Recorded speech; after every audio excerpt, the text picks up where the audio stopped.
வாசிக்கலாம். சகரியா 9வது அதிகாரம் 9 10 வரைக்கும். பக்கம் 1098. சகரியா 9வது அதிகாரம் 9 10 வரைக்கும். சீயோன் குமார்த்தியே மிகவும் கலிகூறு, எருசலேம் குமாரத்தியே கெம்பீரி. இதோ உன் ராஜா உன்னிடத்தில் வருகிறார். அவர் நீதியுள்ளவரும் இரட்சிக்கிறவரும் தாழ்மையுள்ளவரும் கழுதையின் மேலும் கழுதை குட்டியாகிய மரியின் மேலும் ஏறி வருகிறவருமாயிருக்கிறார். எப்ராயிமின் என்று ரதங்களையும் எருசலேமின் என்று குதிரைகளையும் அற்றுப்போக பண்ணுவேன். யுத்த வில்லம் இல்லாமற் போகும். அவர் ஜாதிகளுக்கு சமாதானம் கூறுவார். அவருடைய ஆளுகை ஒரு சமுத்திரம் தொடங்கி மறு சமுத்திரம் வரைக்கும், நதி தொடங்கி பூமியின் எல்லைகள் பரியந்தமும் செல்லும். ஆமென். ஹல்லேலூயா. ஹல்லேலூயா. இதோ ராஜா உன்னிடத்தில் வருகிறார். யார் வரா? ராஜா. எந்த ராஜா? இயேசு மகாராஜா. ஹல்லேலூயா. இயேசு மகாராஜா. இயேசு மகாராஜா நம்ம இடத்துல என்ன வருகிறார்? அதனால நம்ம எப்படி இருக்கணுமா? சீயோன் குமாரத்தியே மிகவும் கலிகூறு, எருசலேம் குமாரத்தியே கெம்பீரி. நம்ம வீட்டுக்கு ஒரு சாதாரணமாக ஒரு சொந்தக்காரங்களோ இல்லை நம்ம பேரண்ட்ஸோ இல்லை நம்ம உறவுகளோ வந்தால் நம்ம எப்படி இருப்போம்? சந்தோஷமாக இருப்போம். ஆனால் இயேசு மகாராஜா எங்கே வராரு? நம்மிடத்தில் வருகிறார். உன்னிடத்தில் வருகிறார். என்னிடத்தில் என்ன செய்கிறாரு? வருகிறார். அவர் எப்படியாப்பட்டவர்? நீதியுள்ளவர். அவர் யாரு? நீதியுள்ளவர். அடுத்து ரட்சிக்கிறவர். அதுக்கு அப்புறம் போட்டிருக்கு தாழ்மையுள்ளவரும். அவர் யாரு? தாழ்மையுள்ளவரும்.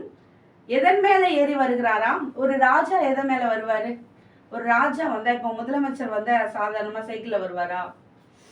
பிரச்சாரம் பண்ண இப்படி ஜனங்கள் மத்தியில போய் ஓட்டு வாங்கறதுக்கு வேணா சைக்கிள்ல போலாம், நடந்து போலாம், ஏதாவது பண்ணலாம். ஆனா ராஜா எப்படி எப்படி வருவாரு? அந்த காலத்துல குதிரையில ரதத்துல என்ன செய்வாங்க? ராஜா வருவாங்க. இப்ப இருக்கிற முதலமைச்சர்கள், பிரதமர் அவங்க எல்லாம் என்ன வருவாங்க? கார்ல வருவாங்க. ஆனா நம்முடைய ராஜா இயேசு மகாராஜா எதுல வராரு? கழுதையின் மேலும் கழுதை குட்டியாகிய மரியின் மேலும் அவர் என்ன செய்யறாராம்? ஏறி வருகிறார். இந்த வேத வாக்கியம் என்ன செய்யுது? அது அப்படியே என்ன செய்யுது? நிறைவேறுகிறது. எங்கன்னா மத்தேயு 21, அதாவது 4 சுவிசேஷம் இருக்கு. மத்தேயு, மார்க்கு, லூக்கா, யோவான். இந்த 4 சுவிசேஷத்திலையும் இந்த சம்பவம் என்ன செய்திருக்கு? போடப்பட்டிருக்கு. இயேசு மகாராஜா என்ன செய்கிறாரு? கழுதையின் மேல ஏறி வருகிற அந்த சம்பவம். அப்போ எல்லாரும் தேவன் என்ன செய்யறாங்க?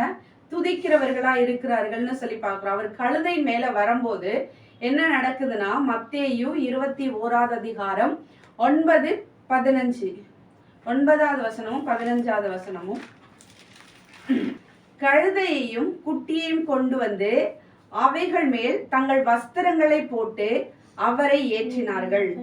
திரளான ஜனங்கள் தங்கள் வஸ்திரங்களை வழியிலே விரித்தார்கள். வேறு சிலர் மரக்கிளைகளை தரித்து வழியிலே பரப்பினார்கள். முன்னடப்பாரும் பின்னடப்பாரும் ஆகிய திரளான ஜனங்கள் தாவீதின் குமாரனுக்கு ஓசன்னா, கர்த்தரின் நாமத்தினாலே வருகிறவர் ஸ்தோத்தரிக்கப்பட்டவர், உன்னதத்திலே ஓசன்னா என்று சொல்லி ஆர்ப்பரித்தார்கள். 15வது வசனம் பாருங்க. அவர் செய்த அதிசயங்களையும் தாவீதின் குமாரனுக்கு ஓசன்னா என்று தேவாலயத்திலே ஆர்ப்பரிக்கிற பிள்ளைகளையும் பிரதான ஆசாரியரும் வேத பாரகரும் கண்டு கோபம் அடைந்து அவரை நோக்கி, இவர்கள் சொல்லுகிறதை கேட்கிறீரோ என்றார்கள். அதற்கு இயேசு, ஆம் கேட்கிறேன். குழந்தைகளுடைய வாயினாலும் பாலருடைய வாயினாலும் துதி உண்டாகும்படி செய்தீர் என்பதை நீங்கள் ஒரு காலம் வாசிக்கவில்லையா என்றார். இப்போ ஒரு ராஜா வரும்போது என்ன நடக்கும்? எல்லாரும் சேர்ந்து என்ன செய்வாங்க? கோஷம் போடுவாங்க, வாழ்த்துவாங்க, ராஜாவை வாழ்த்துவாங்க. ஒரு பிரதமர், முதலமைச்சர் வந்தாங்கன்னா எல்லாரும் என்ன செய்வாங்க? வாழ்க வாழ்கன்னு வாழ்த்துவாங்க. இப்ப இயேசு மகாராஜா என்ன செய்யறாரு? பவனியா வராரு. எதன் மேல வராரு? கழுதையின் மேல வரும்போது ஜனங்கள் எல்லாரும் என்ன செய்யறாங்க?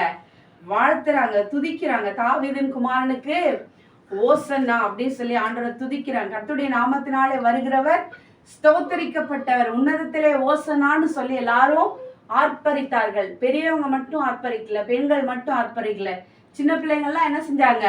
தேவனை ஆர்ப்பரித்தாங்க. அவங்களும் தாவீதின் குமாரன் ஓசனான்னு சொல்லி பிள்ளைகள்லாம் என்ன செஞ்சாங்க? ஆர்ப்பரித்தார்கள், ராஜாவை வாழ்த்தினார்கள்.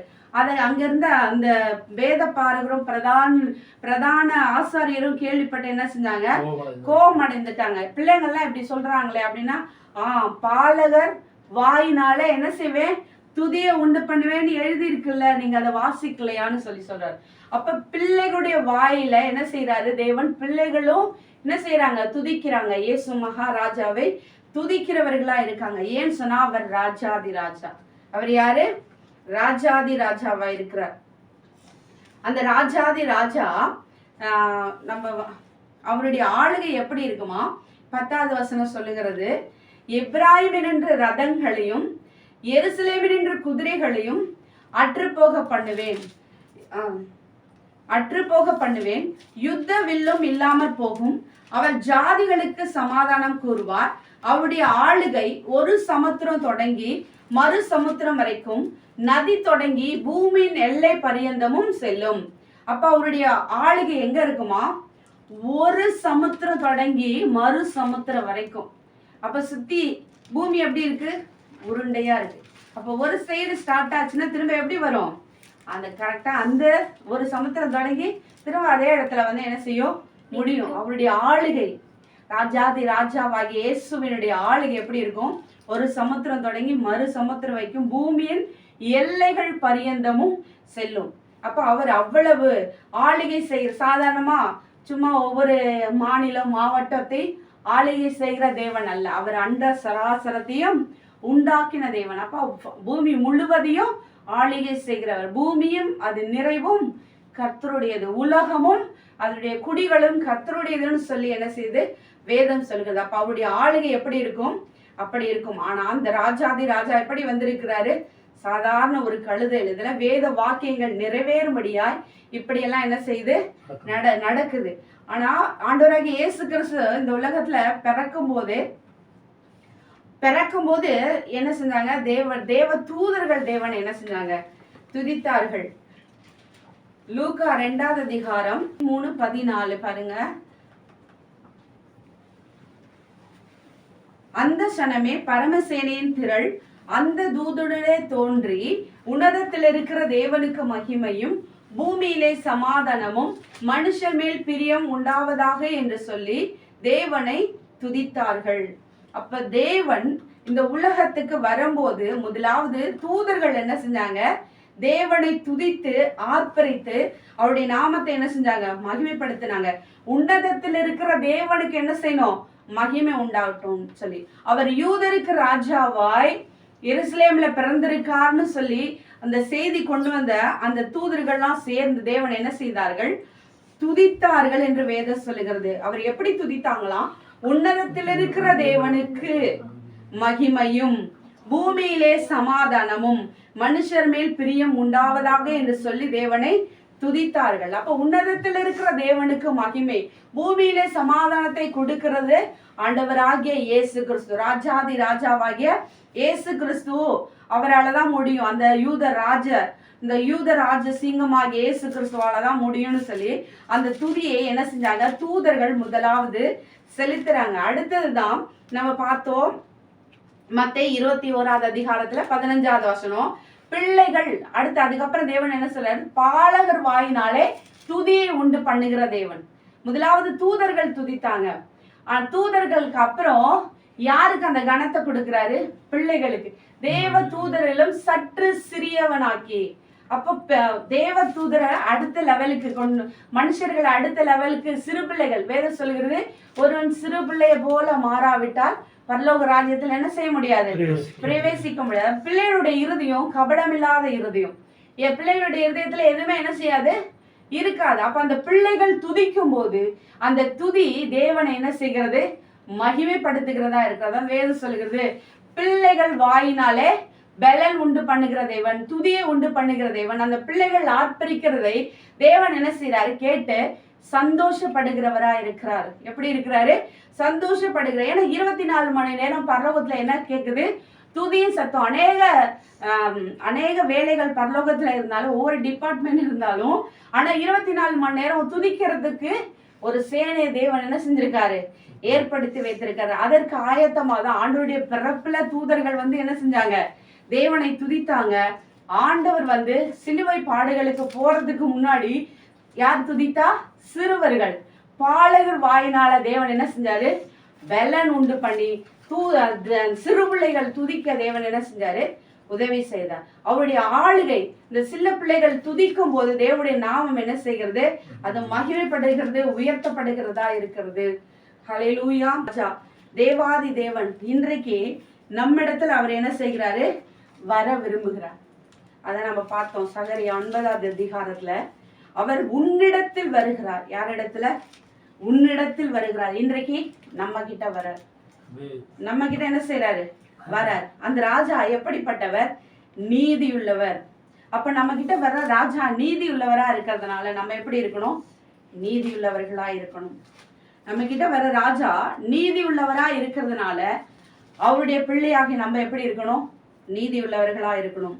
அவர் என்ன செய்கிறாரு, ரட்சிக்கிறவரா இருக்கிறார். அதனால நம்மளை என்ன செய்யணும், அநேகரை ரட்சிப்புக்கு நேராய் வழி நடத்துகிறவர்களா இருக்கணும்னு தேவன் என்ன செய்கிறாரு, விரும்புகிறார். அடுத்து அவர் தாழ்மையுள்ளவரா இருக்கிறார். அவர் எப்படியாப்பட்டவர், தாழ்மையுள்ளவரா இருக்கிறார்.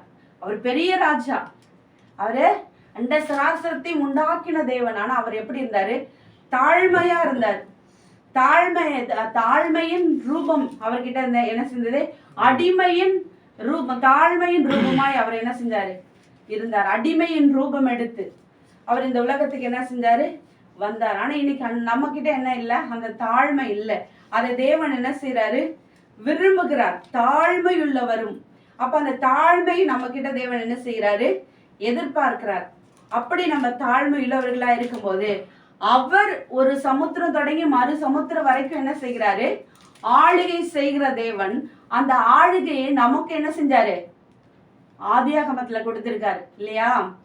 ஆதியாகமத்துல அந்த ஆளுகை நமக்கு என்ன செஞ்சிருக்காரு, கொடுத்திருக்கிறார். நீங்க பூமியை ஆண்டு கொள்ளுங்கள். அப்ப அவருடைய பிள்ளையா இருக்கிற நம்ம இந்த பூமியை ஆண்டு கொள்ளுகிற அந்த அதிகாரத்தை தேவன் நமக்கு கொடுத்திருக்கிறார். அந்த அதிகாரத்தை நம்ம என்ன செஞ்சிட்டோம், இழந்து போயிட்டோம். எப்படி இழந்து போயிட்டோம், கீழ்ப்படியாமைனால அந்த அதிகாரத்தை நாம் இழந்து போயிட்டோம். இழந்து போன அந்த அதிகாரத்தை மீண்டும் நமக்கு கொடுப்பதற்காக அவர் என்ன செஞ்சாரு, இந்த உலகத்துக்கு வந்து அவர் தாழ்மையுள்ளவரா இருந்து, உண்மையுள்ளவரா இருந்து, நீதி உள்ளவரா இருந்து, ரட்சிக்கிறவரா இருந்து நமக்காக கல்வாரி சிலுவையில பாடு அனுபவிப்பதற்கு தன்னை என்ன செஞ்சாரு, ஒப்பு கொடுத்தார். நம்ம அந்த ஆளுகையை நமக்கு கொடுத்திருக்கிறார். நம்ம அவருடைய பிள்ளைனா, அவர் ராஜானா அவருடைய பிள்ளை. நாம யாரு, ராஜாதி ராஜாவுடைய பிள்ளைகள். யாரு, ராஜாவோட பிள்ளைகள் நம்ம. அப்ப நம்ம பிள்ளைகள்னா அதற்கேற்ற அதிகாரம் உள்ளவர்களாய் மாறணும்னா, இப்ப அவர் வந்து ராஜா, அவர் வந்து தேவனுடைய பிள்ளையா இருந்தார், பிதாவோட பிள்ளையா இருந்தாரு. ஆனா பிதாவோட பிள்ளையா இருந்தாலும், அவர் தேவ குமாரனா இருந்தாலும், பூமிக்கு வரும்போது எப்படி இருந்தாரு, மனுஷகுமாரனா வந்து பிதாவிடத்துல ஒவ்வொரு நாளும் என்ன பண்ணிட்டு இருந்தாரு, உறவாடிட்டு இருந்தாரு. ஒவ்வொரு நாளும் பிதாவோட அவருடைய உறவு இருந்தது. பிதாவோட அவருடைய உறவு இருந்ததுனால அவருக்கும் பிதாவுக்கும் ஒவ்வொரு நிமிஷமும் அவர் வந்து எப்பெல்லாம் டைம் கிடைக்குதோ அப்பெல்லாம் தேவனோடு ஐக்கியப்படுகிறவரா இருந்தார், தேவனோடு பேசுகிறவரா இருந்தார், தேவனோடு உறவாடுகிறவரா இருந்தார். அப்ப அவருடைய பிள்ளை என்று சொல்லுகிற நாமும் அவரோடு நம்ம எப்படி இருக்கணும், உறவாடுகிறவர்களா இருக்கணும். அவரோடு ஐக்கியம் உள்ளவர்களா இருக்கும் போது அந்த ஆளுகையை நமக்கு தேவன் என்ன செய்கிறாரு, கொடுக்கிறவரா இருக்கிறார். அந்த ஆளுகை நம்ம விட்டு என்ன செய்யாது, போகாது. நம்ம வந்து நமக்கும் தேவனுக்குள்ள அந்த கான்டாக்ட் எப்ப கட் ஆகுதோ அப்ப வந்து என்ன ஆகும், வேறொரு ஆளுகை நமக்குள்ள வந்துடும். என்ன வந்துடும், வேறொரு ஆளுகை வந்துடும். தேவ ஆளுகை நமக்குள்ள இருக்கும் போது தேவன் நம்மளை அழகா லீட் பண்ணி என்ன செய்வாரு, கொண்டு போவார். அப்ப நம்ம எல்லாவற்றையும் சுதந்திரித்துக் கொள்ளுகிற அந்த கிருபைகளை தேவன் கொடுப்பார். இன்றைக்கு நமக்கு அப்படி இல்லாதபடிக்கு சில காரியங்களை காண்பிக்கப்பட்டு அவருக்கும் உலகத்துல வந்து போராட்டங்கள் போராட்டங்கள் வந்தாலும் அதையெல்லாம் வசனத்தை வச்சு என்ன செஞ்சாரு, இயேசு மேற்கொண்டார். அதனாலதான் சொல்றாரு, என்னை பின்பற்றுங்கள்.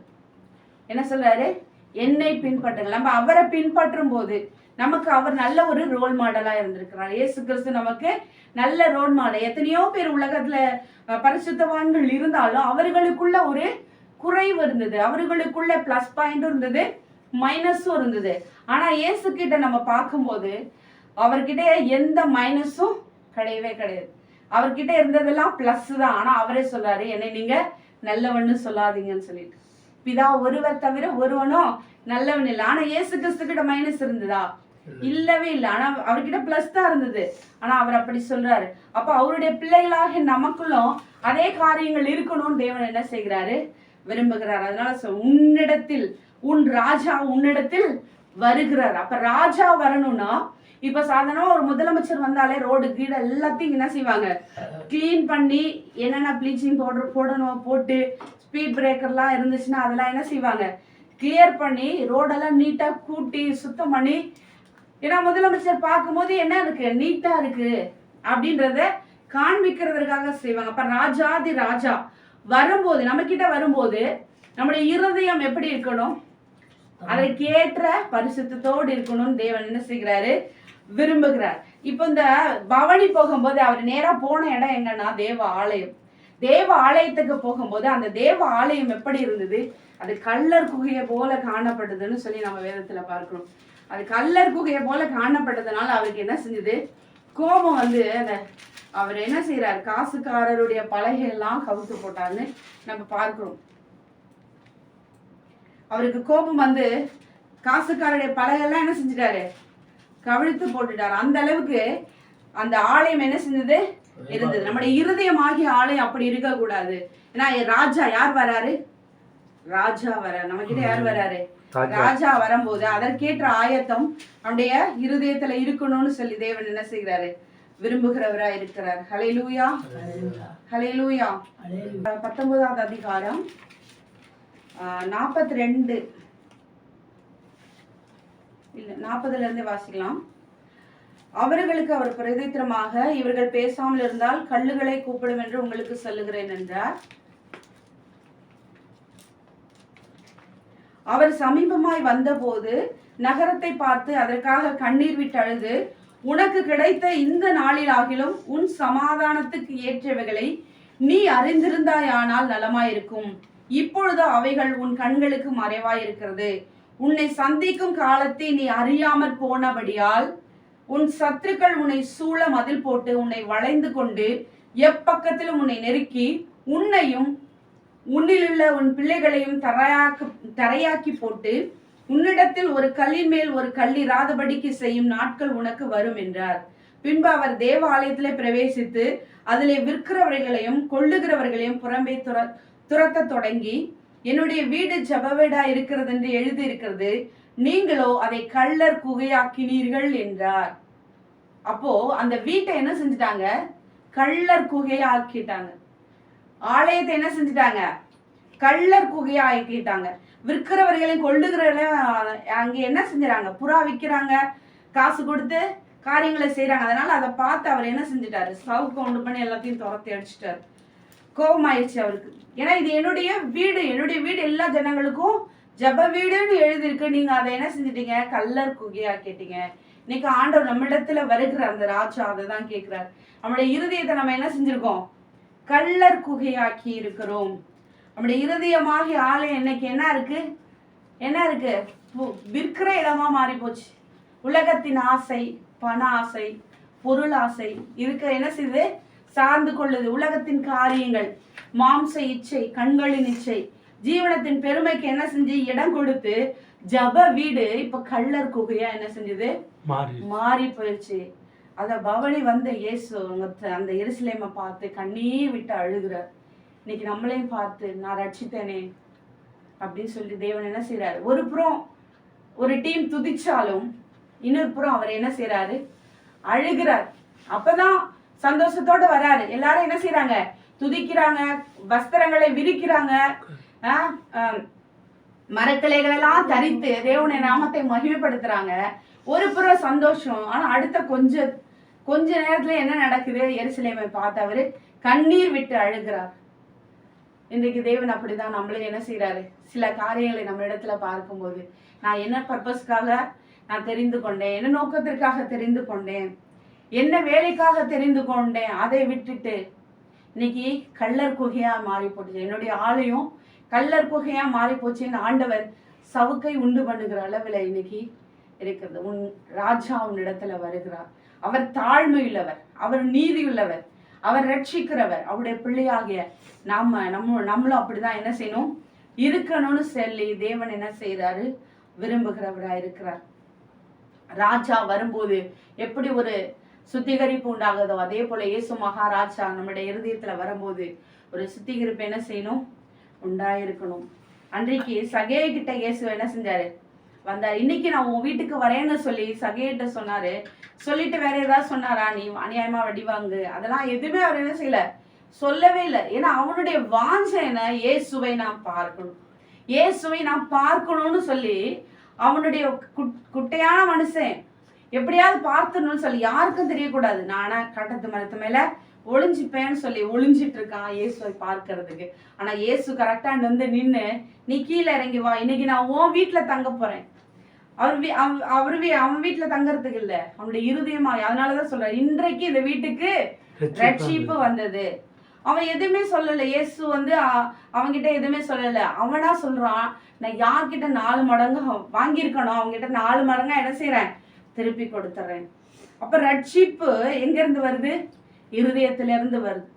சொல்லல, யாருமே அவங்கிட்ட சொல்லல. ஆனா அவன் இருதயத்துல இருந்து அந்த ரட்சிப்பு வந்ததுனாலதான் ஆண்டு சொல்றாரு, இன்றைக்கு இந்த வீட்டுக்கு ரட்சிப்பு வந்தது. அப்போ நம்ம அர்ப்பணிக்கும் போது ராஜா நம்மிடத்துல வருகிறதற்கு ஏற்ற ஒரு பாத்திரமாய் தேவன் இருக்கணும்னு தேவன் என்ன செய்கிறாரு, விரும்புகிறவராய் இருக்கிறார். நம்ம அப்படியே கண்களை மூடி ஜெபிக்கலாம். ஆண்டவரே மெச்சுதிக்கிறோம் அப்பா, ஸ்தோத்திரிக்கிறோம், நன்றி செலுத்துகிறோம் கர்த்தாவே. அப்பா இந்த நாள்ல கூட தகப்பனே, இந்த குருத்தோலை ஞாயிறுல ஆண்டவரே சோதரம் சீயோன் குமாரத்தியே கம்பீரித்து பாடு.